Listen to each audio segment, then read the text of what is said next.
Welcome to the NASCAR Field Filler Podcast, where you can get the latest results, fantasy picks, and news every week in the NASCAR racing world. We just got one more spot left to fill, so let's give it to our host. Here he is, Vanilla Wafers. What's up, everybody? Welcome to the back of the field. This is Vanilla Wafers, and thank you for tuning in to the Field Filler Podcast. We just now have 2 races left here for the 2022 season. That's it. We've hit the penultimate race of the season, which will be at Martinsville Speedway. Hopefully this race is a lot more exciting than the spring race, because let me tell you something, it was probably the biggest letdowns of 2022 was watching that Martinsville race. However, there's a lot more drama in this race. I do believe that one was like the 6th or 7th race of the season. This one is obviously has way more importance because 3 drivers are going to do everything they can to lock themselves into the championship 4. Joey Logano's already locked in thanks to his victory at Las Vegas. The other 3 are still up for grabs. And because of that, there's going to be intensity, there's going to be importance on pit stops, strategies, and nobody's going to be given an inch. We've seen it many, many times where it comes down to just 1 point between 4th and 5th place in the point standings. So it's going to be very interesting to see what happens here this weekend, especially being a race that maybe passing is not going to be as easy as we've seen in the past. You might see a lot of people using the chrome horn in this event. Who knows? Either way, it's going to be must watch because you just want to see who makes it into the championship 4.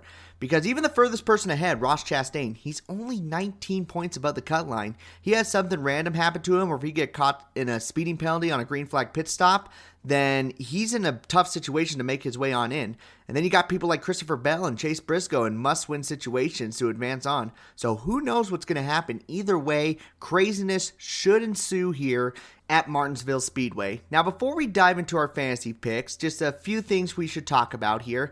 First and foremost, if the sound sounds a little bit echoey, that is because I'm in the transition of moving out. Don't worry. We're not going to have a delay as far as the next episode goes. I'm going to more than likely be all moved in by Sunday. So that's going to kind of stink because I'm going to be super busy that day while trying to keep up with the Martinsville race. So we'll see how that goes. But either way, we'll still have an episode posted on Monday. Don't worry, that will not be delayed. Also, to everyone who has participated in the Fantasy League, guys, thank you so much. As far as the final results go for there, it looks like we're really down to 2 people. And the funny thing is, whoever wins in the playoffs will more than likely win the overall because they're so close to each other. Remember, for those 2 people who are in first and second, you already know who you are. If you finish first, if it's all confirmed to Phoenix, let me know your address. Reach out to me on social media, more preferably Twitter on direct message, and let me know your address. Because remember, the award was a 124 diecast, a custom-made one, and that's already done, completed. I know during the middle of the season, there was a lot of head scratching on that because I couldn't find anyone to make the decals, but it's already completed. It's ready for you guys, signed and everything. So I can't wait to give that out to the winner of the Fantasy League. But to everyone who participated throughout the year, thank you so much. It's been a lot of fun. Seeing it go from 5 people participating last year up to at 1.47, that's incredible. That's a huge jump. And I cannot thank you guys enough. Hopefully next year we can get our little bit of fantasy picks more lined out, similar to what we have in the NASCAR League. Of course, I'm talking about more of the head-to-head matchups. We're going to give you guys all those analytics next year. But for this year, I'd say we've done really good, and it's been a lot of fun. So again, guys, thank you so much. Also, in the racing world, there's been a bit of big news that have dropped for a few drivers and teams. Now, the biggest bit of news last week was the fact that Spire Motorsports made their announcement for their 2-team operation with Corey LaJoie as well as Ty Dillon, who's going to be making his debut with the team in the 2023 Daytona 500, and he'll be running full season. Now, the biggest team news this week comes from the Truck Series, and that is with David Gilliland Racing. Well, that's what they're called now, but it looks like their name is going to change as they're going to be called Tricon Garage. Yep, you heard me right. That's what the team's name is going to be next year. And they're going to have 4 trucks running full time.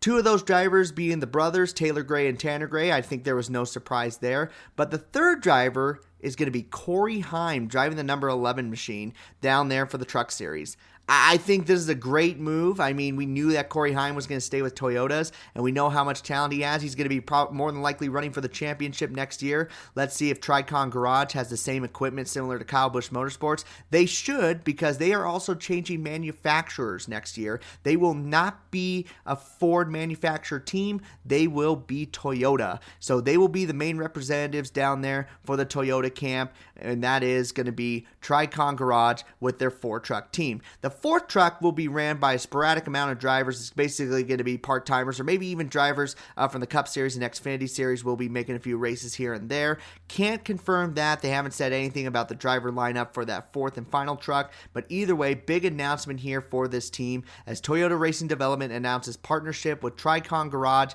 and they announced their 3 drivers being Tanner and Taylor Gray, as well as Corey Heim. Also, a bit of news down here in the Xfinity Series. This is a little bit more of a disappointing bit of news, but this is regarding Jeb Burton with R Motorsports. Unfortunately, R Motorsports lost Brett Moffitt earlier in the season due to sponsorship issues. After the end of this season, Jeb Burton will be leaving R Motorsports at the conclusion of the 2022 season. Apparently, maybe this team just expanded a little too quickly. They went from a 1-car operation to kind of like a 1.5 last year. I know at some points they had a car going and some points that car was not able to qualify in. Then they went to a 3-car operation. I think they just expanded too much with little sponsorship. So unfortunately, they're letting Jeb Burton go. Haven't heard anything about Anthony Alfredo and as well as that 02 machine, but Jeb Burton will be looking for a ride in the 2023 season. I'm hoping to see him in a ride because he does have that sponsorship backing and he is a fairly reliable driver, fairly puts up some good finishes. So for him to be missing out on a ride next year would be a bit of injustice. We'll have to keep an eye on him and also the announcement on who will be coming into our motorsports for 2023. And then I think this is the biggest bit of Cup news. We also have another bit of news that we're going to cover on, but I think this is the biggest one. So as you guys are aware, Cole Custer in the number 41 machine at the Charlotte Roval was penalized a hefty fine as well as championship and driver points for looking basically brake checking there in the final corners of the Charlotte Roval, which gave a huge benefit to Chase Briscoe, his teammate in the number 14 machine.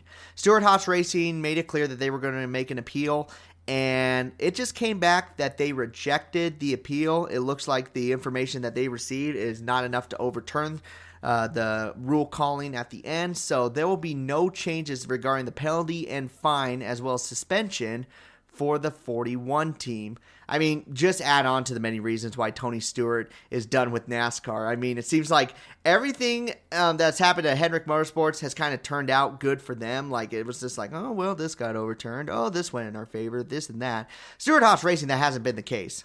They have been struggling all year with calls and penalties, and this is probably the biggest one that they've received all this year. And then they go into appeal, and they don't get anything overturned. Just a heartbreaker for that team. So Cole Custer, the 41 team, as well as their crew chief, unfortunately, are still going to suffer from those penalties. And the last bit of news I want to talk about is regarding Beard Motorsports. I'm pretty sure you guys know Beard Motorsports. It's that 62 machine that you always see at super speedway races.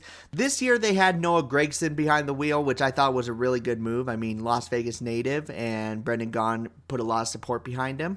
But it looks like Noah Gragson is going to be moving on to Petty GMS Racing. That is all confirmed. He will be driving that number 42 car. So who is the number 62 team going to run here next year? How about Austin Hill, the talked about rookie here in the Xfinity Series, got multiple victories already down in the Xfinity Series, and is still in the hunt to make it into the Championship 4 for the Xfinity Series. Yep, that's right. They have just made the announcement over at Beard Motorsports that Austin Hill will be running 6 races for the team in 2023.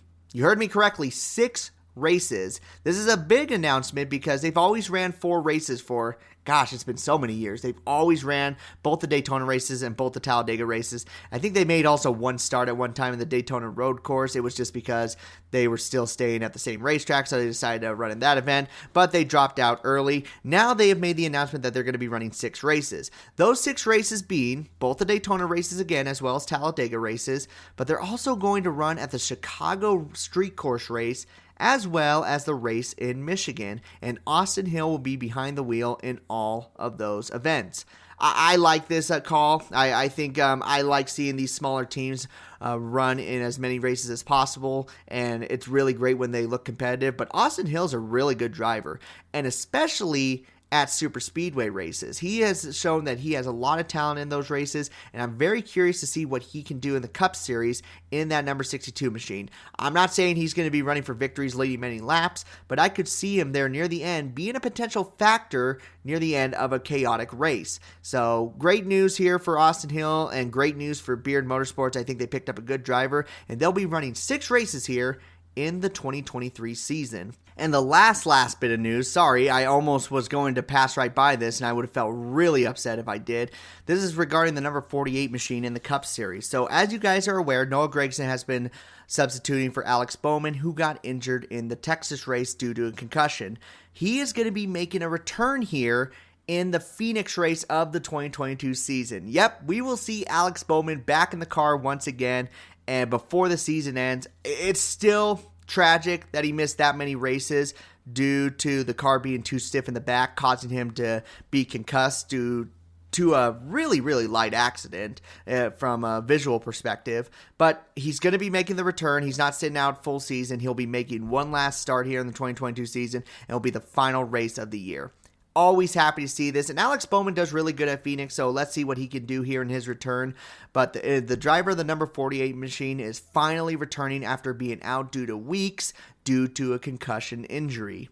And those were the biggest bit of news here in the NASCAR racing world this week. Obviously, the biggest 2 news was with Tricon Garage and their partnership with Toyota Racing Development, as well as their 4 trucks that they're going to be running next year, and the announcement that Alex Bowman is making his return back into the Cup Series and the finale race at Phoenix Raceway. I think the biggest downer news is the situation regarding Cole Custer's penalty, as they made it clear that they are not going to be turning that around at all. And that $100,000 fine, as well as that 50 championship driver and owner points, still stays in effect, as well as the indefinite suspension. But it is now time to dive into the most important thing of these episodes, and that is our fantasy picks here for this weekend. Which drivers do we want to go with here in the Xfinity 500 at Martinsville? Which drivers do we want to hit the brakes on? And which drivers do we want to save for the Phoenix race coming up next week? Without further ado, let's dive into it. This is our top fantasy picks here for this weekend at Martinsville.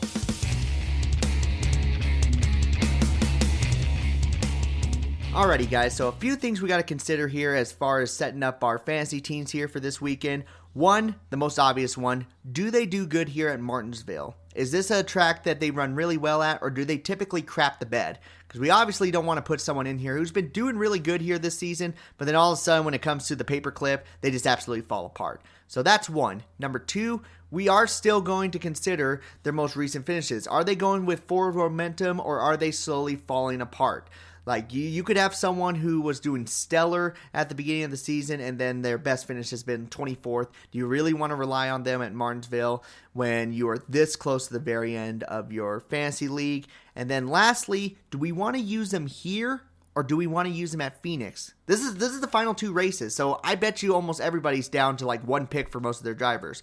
So we got to be very smart here on who we go with this weekend and who do we want to save for the championship finale. These first 3 drivers we're going to talk about are drivers that we feel like will not only do great in fantasy, but will also fight for the victory. The first one being the number 22 of Joey Logano. Look, Joey Logano, he's already locked in. He got his victory at Las Vegas Motor Speedway, so points don't really matter to him. All he wants to do now is collect victories, and he can do that. And that's what he's going to try to do here at Martinsville. And this is a track he's always done really good at. The last 6 races we've had here, his worst finish was a 10th place finish, with 3 of them being in the top 5. His most recent race here, he was able to finish 2nd. He didn't lead any laps, but his average running position was 5th. He had a really strong car there, just not quite there to win the race. Look, if you're looking for someone super consistent here and typically runs up front, Joey Logano is definitely the guy to go. He does have some good finishes in the past at Phoenix. I mean, his last 7 races there, he has been 11th or better. So this one's a really tough one to go with. However, what gives him the slight edge, in my personal opinion, on why you should consider him this week rather than next week if you only got 1 pick left, there's not that fear of trying to focus on the championship. He's not focusing on 3 specific drivers. He's not focusing on strategies. The team is not super stressed out on what they need to do to win the championship. This race, he's just going for the victory. He's going to do what he can to lead as many laps. They're willing to take a little bit of risk if it means getting that victory. So I think this race is slightly head and shoulders above the Phoenix race. And if you have him for 2 picks, then congratulations, you were smart with saving Joey Logano, because these next 2 races should be great for that number 22 car. The second top tier driver that you should go for is going to be the number 24 of William Byron. William Byron has been really good at returning racetracks. Yes, that summer stretch, everyone talks about that summer stretch and how stressful that is. But remember, Rudy Fogel said this, and he said returning racetracks have been hugely favored for this 24 team. And what happened in the most recent race here at Martinsville? They wound up in victory lane after leading 212 laps, and their average running position was second, meaning they were either second or first the entire race. And this just wasn't a fluke either. In 2021, he finished 5th and 4th. Definitely Martinsville is a good racetrack for William Byron, and for a driver right now who's really focused on getting a lot of stage points, trying to focus on stay up front, this might be his best opportunity to put up as many points as possible for you for your fantasy roster. He's going to be running for the victory. He's going to be running up front the whole time, and he's going to do everything he can to make it into the championship 4. The team has been scoring a lot of points here during the playoffs. Last time he was here at Martinsville, he was in victory lane. And then when you look at his finishes at Phoenix Raceway, he usually can only get top 10 finishes, never is running in the top 5. So if you only got 1 pick for William Byron, you're going to use it here at this racetrack. Top tier pick, him and Joey Logano are both number 1 picks. And then the third top tier driver we got is the number 9 of Chase Elliott. What is going on with Chase Elliott here in the round of 8? That's been a lot on a lot of people's minds, and everyone's a little bit worried about that. Like, gosh, man, I don't know, dude. I mean, he's kind of struggling right now. But the crazy thing about Chase Elliott is when it comes to the final race in each round, he's been able to run really, really well. I don't know what it is. And here at Martinsville, this is honestly a really good racetrack for him, especially in the fall race. The last 3 fall races here at Martinsville, he has led 185 or more laps. I mean, in 2021, he led 289 in that race he won in 2020, that basically his championship car that got him into Phoenix. He led 236 laps in that race. The fall race at Martinsville is where Chase Elliott kicks ass, and you really want to rely on him this weekend. I mean, sure, I've seen him have great finishes at Phoenix. I mean, obviously, right? He won the championship in 2020 by getting a win at Phoenix. However, you do have to consider this. Martinsville, he typically runs better at this racetrack. And the most recent race here at Martinsville, he did lead quite a bit of laps. I mean, 150 plus. And he did finish 10th, but his average running position was 4th. So he was in the top 5 for that entire part. Just unfortunately had some bad luck there in the end where he finished 10th rather than near the top 3. So he's definitely going to run good in this race, and he's going to do everything he can to be fighting for that victory as well, because he's right there by the cutoff line. He can't have himself a kind of a top 10 finish and it's like, oh yeah, we barely snuck in, we didn't have to worry about that. No, he needs to have a really good race here if he wants to for sure advance on into the championship 4. For me, he is a driver you do not want to shy away from here at Martinsville. So those are the 3 top drivers who are going to be running for the victory here this weekend. We got the number 9 of Chase Elliott, the number 22 of Joey Logano, and the number 24 of William Byron. Alrighty, so those 3 drivers, more than likely almost everybody's going to have on their fantasy roster. Now it is time to fill out the rest of your spots here with the rest of the top 10 of fantasy picks here for this weekend. This will be the determination on whether or not you're going to be finishing in the top half or the bottom half of your fantasy league for this week. We're going to go through these drivers who we feel like are going to be the most comfortable to go with, to drivers that are going to be right there in the mix, maybe can get you about 30 points. Are going to be in your 5th or final spot here on your fantasy team. Let's first start off with the number 12 of Ryan Blaney. Ryan Blaney has always ran really good here at this racetrack. The last 4 years, in total 9 races here, he has finished 11th or better. Most of those finishes being in the top 5. The only time he did not finish in the top 5 was both the races in 2021, which is kind of weird because one of those races he led 157 laps with an average running position of 4th, similar to what happened to Chase Elliott earlier this year. Just all around really good at this racetrack. He's had a strong car almost every single time. And if you feel comfortable with Joey Logano running up front, then Ryan Blaney's going to be right there in the mix. he also needs a good points-paying race. I mean, people could say he's in a must-win situation, but if he gets a lot of those stage points and you get someone like Chase Elliott or Ross Chastain to not get any points in the stages, which I really don't see happening, then he's right there in that mix. So he's going to do everything he can to score stage points, and he's honestly going to be running around in the top 5. So he's a good number 2, number 3 pick for fantasy rosters this weekend. Next up, we have the number 18 of Kyle Busch. Yes, Kyle Busch makes it into the top 5 of fantasy picks, and God knows how long. I mean, yes, he's had a lot of bad luck recently. It still keeps piling on. Like, you just don't know what you're going to get any single week. Like, something's going to happen to him. But here at Martinsville, it's just one of those racetracks that just really fit Kyle Busch's racing style so well. I mean, you've seen it in his finishes. Last year, he finished second in the fall race. Then before that, another top 10 finish. And then 2018 before, he used to finish 4th or better every single race. Obviously, this is not the same situation, but let's look at his most recent finishes here in the playoffs. He's been starting to finish near the top 10, even in Las Vegas where everything happened to him. He was still able to finish in the top 3. So things are slightly going in the right direction here near the very end. And Martinsville, when Toyota was struggling, he was still able to get a top 10 finish. I expect him maybe a 5th or 6th place finish, so he's a good driver to put in your 3rd spot. Kyle Busch, he may have been super risky here this entire season, but here near the end, he might be a reliable driver to go with here at the paperclip. After that, we got the number 1 of Ross Chastain. Ross Chastain was able to finish in the top 5 here in the most recent race at Martinsville. Things have been going well for Ross Chastain and Trackhouse Racing here during the playoffs. I know a lot of people were a little worried about them, similar to William Byron. Maybe not to the same extent, but you could see a drop-off going on with Trackhouse Racing.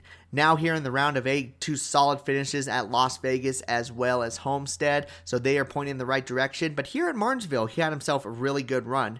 Now, one thing I do want to let people know is I feel like Ross Chastain will be a better pick to go with at Phoenix rather than Martinsville, just because on how well he ran in the most recent race at Phoenix, right there battling for the victory, trying to get his first victory. And here at Martinsville, yes, he did get a good finish, but he's more going to be a top 10 car. If you still have 2 picks for the number 1 machine, then use him for both races. I would put him here as a number 4 spot for your fantasy team. But if you 1 pick, maybe Phoenix would be a better option, but still not going to be a bad idea to have Ross Chastain on your fantasy team. Next up after that, we're going to have the number 11 of Denny Hamlin. Now, most people would probably consider Denny Hamlin more as a top tier driver here for this weekend, so why did I put him more back? Well, it's simple. The last few races here at Martinsville haven't been that spectacular as far as finishes go. In the spring race, he finished 28th. 28th at this racetrack with an average running position of 25th. It was an abysmal race, so we do have to take that into consideration. Also, another thing, to be honest with you, sometimes it looks like Phoenix is now a better racetrack for him than Martinsville in the most recent finishes. Because I'm looking at his Phoenix results here in the last 7 races. Most of the time he is finishing in the top 5 in those races rather than outside. And here at Martinsville, he's had quite a few finishes outside the top 10. He is a riskier pick to go with, but we do know the talent that he has here on this racetrack. He is having some forward momentum. Maybe not a top 3 car every single race, but still top 10. If you only got 1 pick, he's similar to Ross Chastain. I think he's going to be better at Phoenix. But if you want to rely on him at this race, definitely putting him in your 4th or 5th spot will not be a bad idea. I think he's going to greatly improve from his run in the spring. Then the 8th spot here, we have his partner, the number 19 of Martin Truex Jr. Now, Martin Truex Jr. had himself a rough race similar to Denny Hamlin here in the spring race, where he was running around in the 22nd position. It was not that good. But we also got to remember that Martin Truex Jr. Did not have any momentum at the beginning of the year. Now he has a little bit of momentum coming in. And after that impressive run at Homestead, you know he's hungry to try to get that victory here this weekend at Martinsville, a racetrack that he has become really, really good at. I mean, he's gotten a victory almost every single year for the last 3 years. And if he's able to get a victory here this year, I feel like it's going to be here at Martinsville. He does have a lot of competition. That's why I did not put him as a top tier. But we cannot ignore the fact on how talented he is at short tracks here in the last few years. He's done really, really well, and we cannot take that away from him.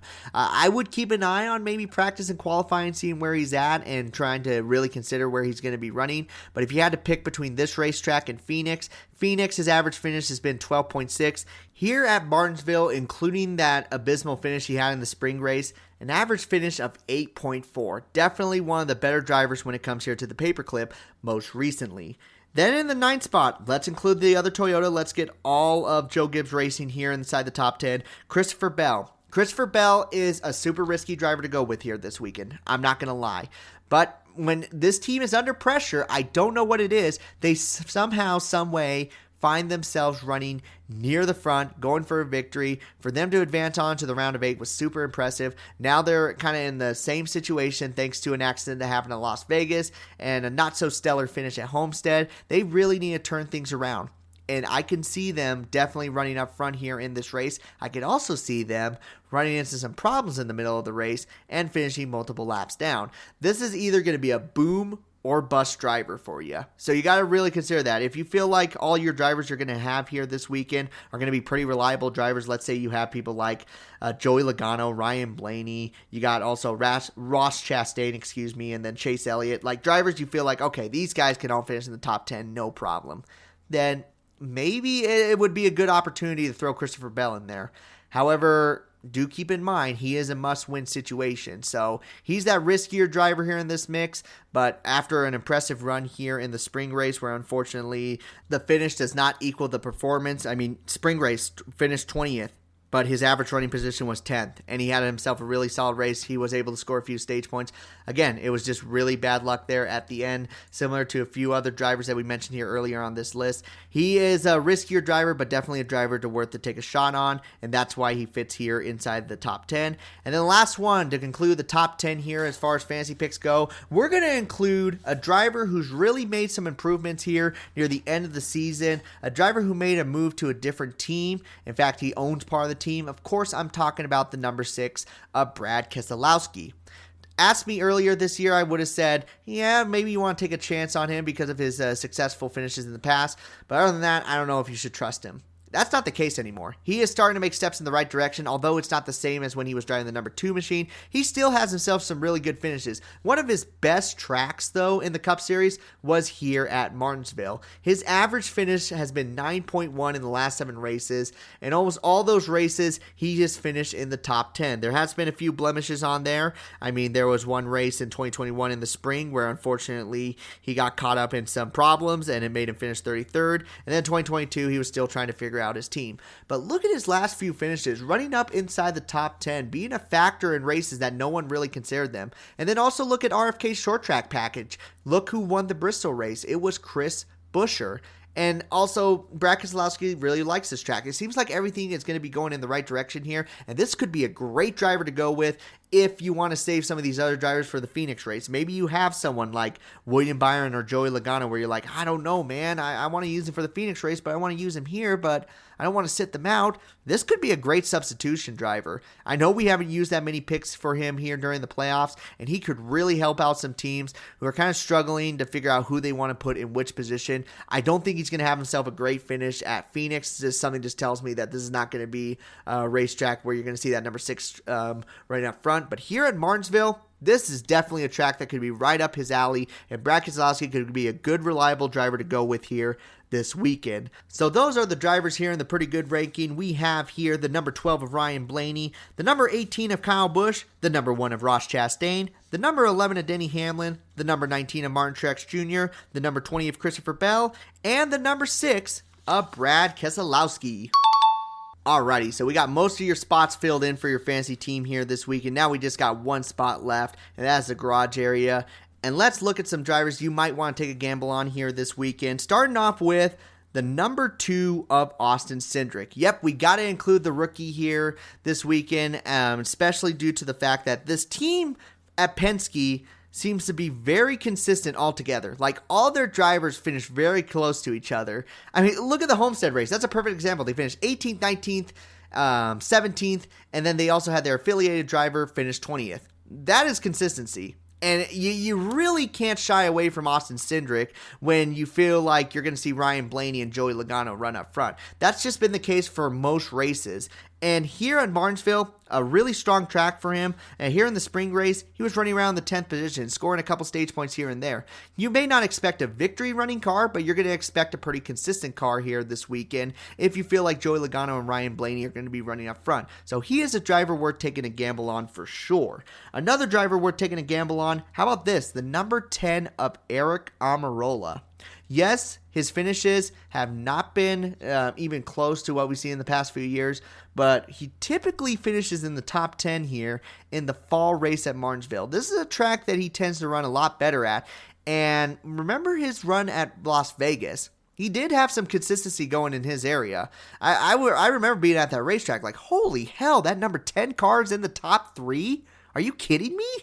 And so they're having momentum going in their direction. In the past, he's shown that he's had some good finishes here, usually finishing inside the top 10. I mean, let's look at these few finishes. In the spring race this year, he finished 8th. The fall race in 2021, 6th. The fall race in 2020, 7th. The spring race in 2019, 9th. So definitely a lot of top 10 finishes. There's also been some finishes outside the top 20 there in the mix as well. So there is some risk putting this driver in, but keep an eye on him in practice as well as qualifying.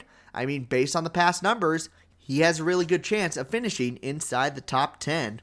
Then another driver to consider taking a gamble on here this weekend will be the number 3 of Austin Dillon. Austin Dillon put on himself an impressive finish here in the spring race where he finished 3rd.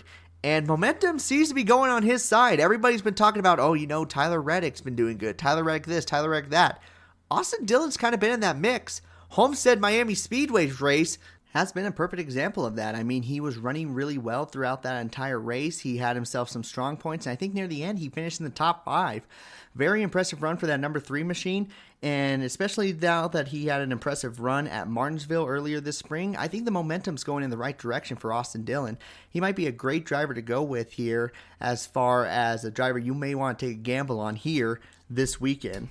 Next driver to also consider here as a good driver to take a gamble on will be the number 17 of Chris Buescher. We got to take into consideration how well he ran in that Bristol race. That Bristol race was an absolute shocker that he wound up in victory lane, but at the same time, we shouldn't be surprised because, again, RFK Racing is making steps in the right direction. If you had to pick one of the 2 RFK cars, more than likely go with Brad Keselowski. I mean, Brad Keselowski has had the great finishes in the past, but Chris Buescher's had some good finishes here as well, including a top 10 finish in the 2021 race, and that was when Roush Racing was really struggling. So here now with this rebrand and also Brad Keselowski coming in and just really rejuvenating the team, he might have himself a good finish here this coming weekend. Now, I would consider looking at practice and qualifying, and if you see anything struggling on that 17 car, maybe it's best to avoid him on your fantasy rosters. But still, with Brad Keselowski running as good as he has been, and RFK Racing making those steps in the right direction, would not be a bad idea to consider Chris Buescher a good fantasy pick. And then the last driver you should take a gamble on here this weekend will have to be the number 43 of Eric Jones.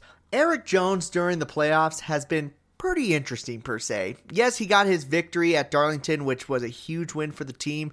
And then he's had some finishes where they've just been atrocious, like they've been worse than 27th. It's been weird. And now we go into this Martinsville race, and what can we expect out of this number 43 machine? You can expect him to run around in the 13th position or better. I think between 8th through 13th is what you can expect out of Eric Jones. He's going to be definitely one of those drivers that you could see a little bit of consistency, but at the same time, he's also had some spring races where he's struggled to finish. But most of those finishes where he struggled has been in the spring and the fall. He typically does better. Now, I'm looking at his finishes at Phoenix, and they haven't really been that spectacular. I mean, his average finish has been 21.9. 21.9. So you're not going to rely on him on Phoenix. However, here in this race, his finishes, he's shown a lot more top 10s. He has shown a lot more consistency. And I bet you haven't used Eric Jones hardly that much. He's another good substitute driver. I mean, we have people who are not even on this list, such as like Tyler Reddick and Kyle Larson, drivers who we know we're down to our final picks on. And it's best to use someone like an Eric Jones, where he's had that little bit of consistency, where you can expect him running for a top 10. I believe he would be a really good driver to consider here this weekend. So those are the 5 drivers you want to take a gamble on here this weekend. We got the number 2 of Austin Cindric, the number 10 of Eric Almirola, the number 3 of Austin Dillon, the number 17 of Chris Buescher, and the number 43 of Eric Jones. And those are the 15 drivers you want to put on your fantasy roster here this weekend. All those drivers show a lot of opportunity to be finishing up here in the top half of the field.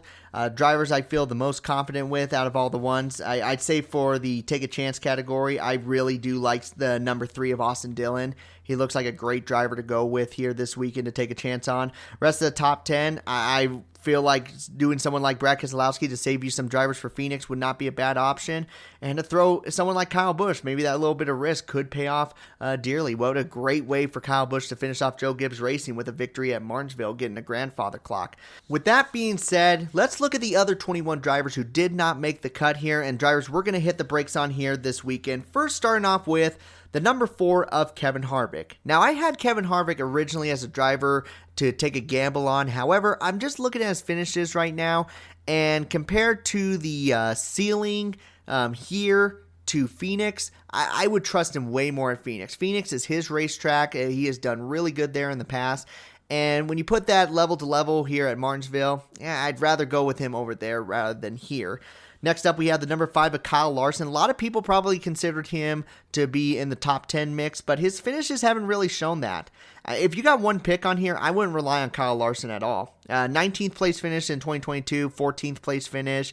2019, he finished 9th and 18th. I mean, you can expect way better finishes out of Kyle Larson at Phoenix rather than this one. So it's best to probably sit him out for this race. Then we got the number 7 of Corey LaJoie. Corey LaJoie's best finish here has been only an 18th place finish.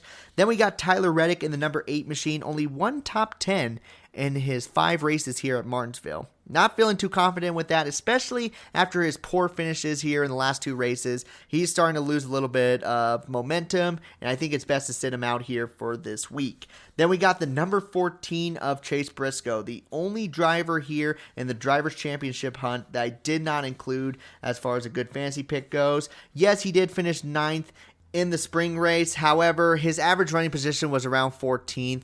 And after his run at Homestead before the incident, his finish wasn't really going to be looking that great. It was looking like he was going to finish around 17th or 16th. Then Las Vegas, yes, he did finish near the top, but in the first half, it really made me nervous, just him running around outside the top 20.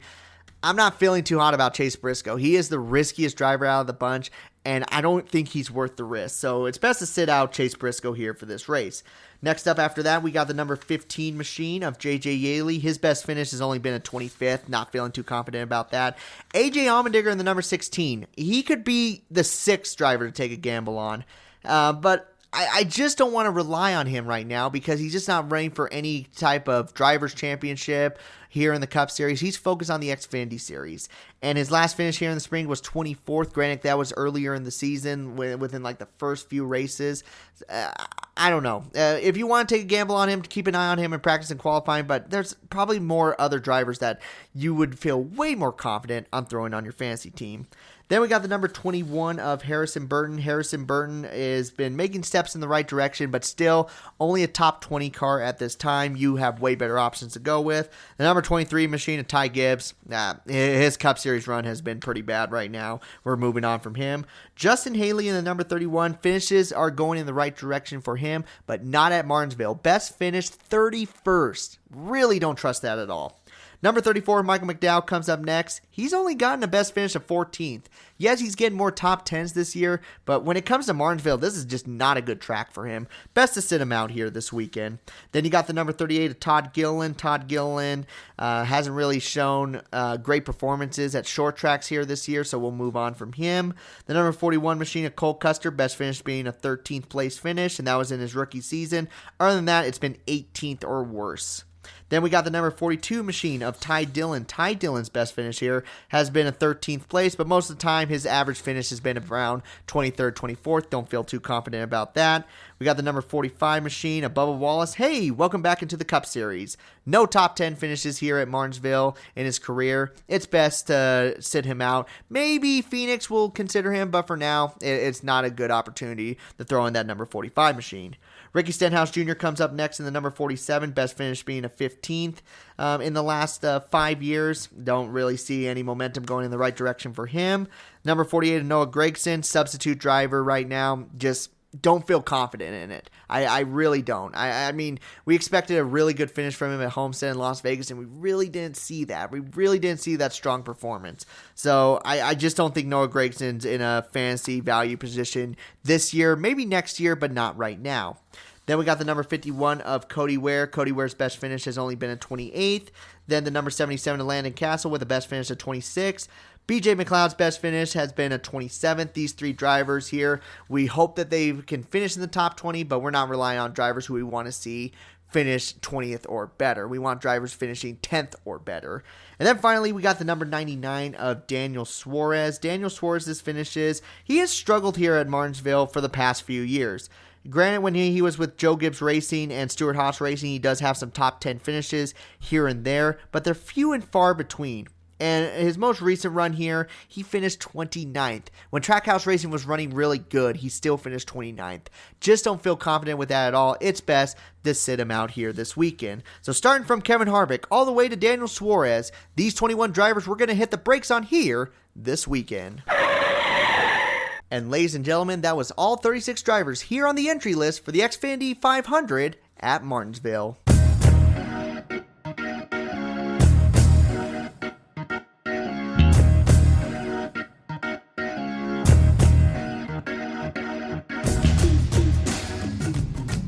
And that will conclude our fantasy picks here for this weekend, guys. Thank you so much for listening. Like I'm saying, here at Martinsville Speedway, I'm hoping for a good race. I know the spring race was a bit of a struggle to watch. However, this race does have a lot more importance compared to the spring race. It's the penultimate race.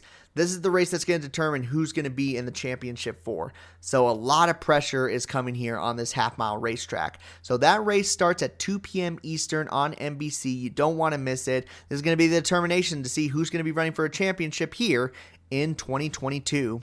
If you do want to follow me on social media, you can do so at TylerV33 at Twitter, where I usually chat to the fans during race time. It's been a lot of fun on there.